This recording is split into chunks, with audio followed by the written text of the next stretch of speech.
Hi everyone. In this video, I will show you how to use Canva animation for Instagram post. So first is first, what you're going to do here is you have to go to your Canva, go to create a design, and then here you have to search for Instagram.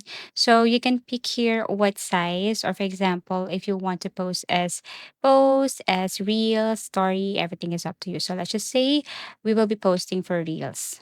Now, this is the blank page. What we're going to do now is we're going to add a background image for this one first. Go to Elements, go to the search icon, and then search for an image right here as a background. Let's just say we're going to look for sunset, and then we're going to get it from the graphics section, which is for me way better. Okay, so set this an image background. Now we're going to add characters here. Still go to elements, and then this time we're going to look for couple. And it's the same thing. What you're going to do is tap on search, go to the filter icon, and then choose animated.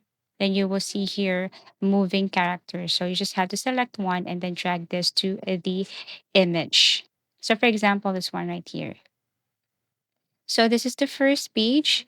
Let's just say we're going to download this as MP4. So we're going to add again another page right here. Go to elements, look for another image background. For example, again, sunset, but different picture. So you have to drag the picture right here. Go to elements again, look for couple, go to graphics, tap on filter, and then tap on animated. And then you have to select from any of this, drag it to the image background. Click this, tap on animate, tap on create animation, and then move the character to the end.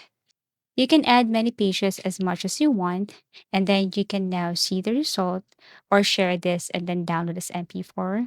And as a result, you will see this one right here where you can post this all to your Instagram or you can post each. But basically, this is how to use Canva animation for Instagram post. Thank you for watching and see you again in our next video tutorials.